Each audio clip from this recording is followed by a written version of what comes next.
할렐루야. 쉬운 성경으로 구약 듣기 45일째입니다. 오늘은 사순절 5일째를 맞이하면서 신명기 3장부터 5장까지를 들으시겠습니다. 신명기 3장에서 모세는 바산왕 옥을 정복한 사건을 회고하고 가나안 동편 땅을 르우벤과 갓 지파에게 주고 그들에게 요단 서편 정복 전쟁에 참여할 것을 명령하면서 가나안에 들어가고 싶어 기도했으나 하나님께 거절당한 것을 밝힙니다.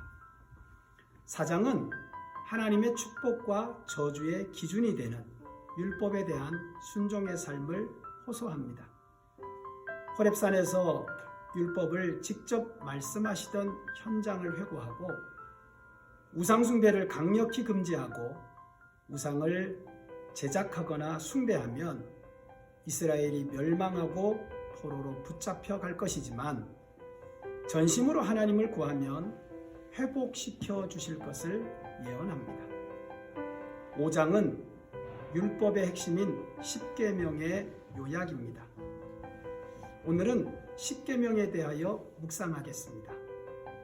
지금까지 구약을 들으시면서 창세기는 재미있었는데 출애굽기 20장에 십계명이 나오면서 복잡하고 어렵다는 생각을 하시는 분도 계실 겁니다.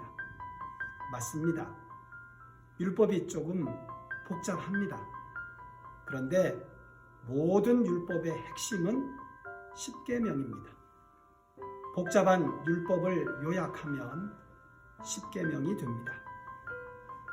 십계명이 인류 역사에 끼친 영향은 엄청납니다. 모세에게 주신 이 십계명은 모든 인간들의 법의 기원이 되기도 했습니다.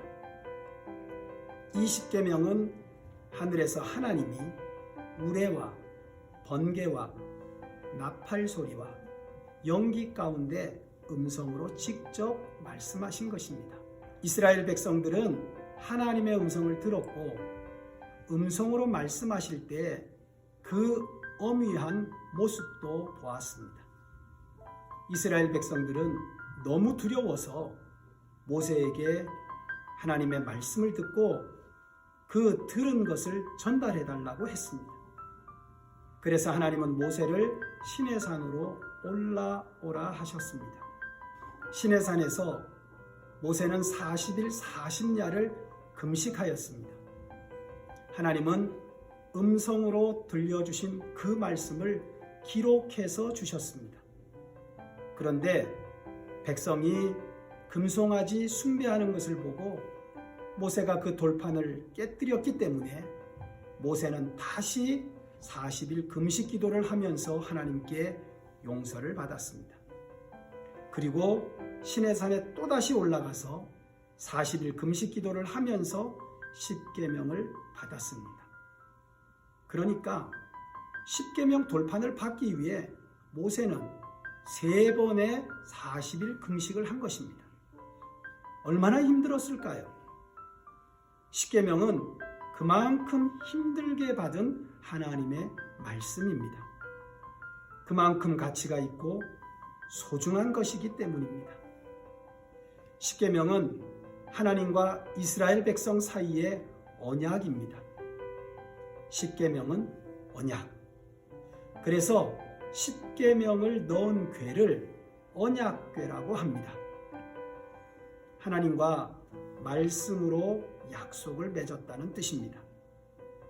구약시대의 언약은 짐승을 죽여 쪼개어 놓고 언약 담당자가 그 사이로 지나가면서 이 약속을 어기면 이 짐승처럼 쪼개져 죽는다고 약속했습니다. 그래서 언약은 절대 어기지 않는다는 서약입니다. 언약은 목숨을 걸고 맺는 맹약이요 절대로 변경 불가능했습니다.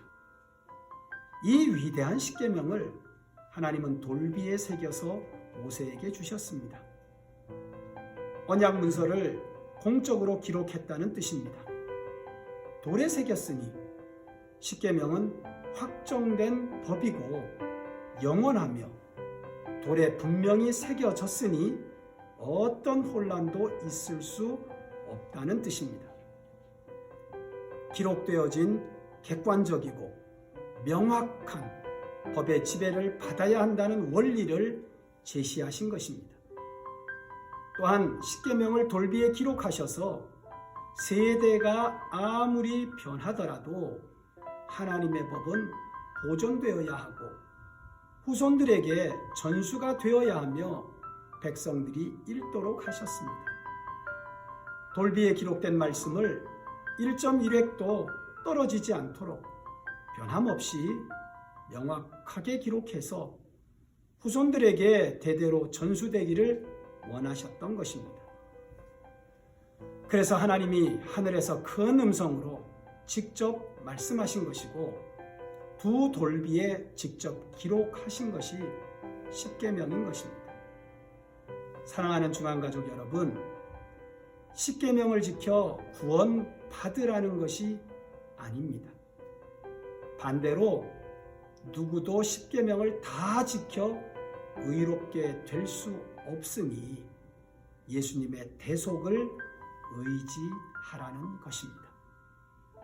사순절 5일째입니다. 예수님께서 죽으심으로 십계명의 법률은 우리를 죽이는 계명이 아니라 하나님 자녀의 생활 원리가 되었습니다. 우리 마음에 하나님의 법을 새기시는 성령님의 지배를 받고 하나님을 사랑하고 이웃을 사랑하는 섬김의 하루가 되시기를 축복합니다.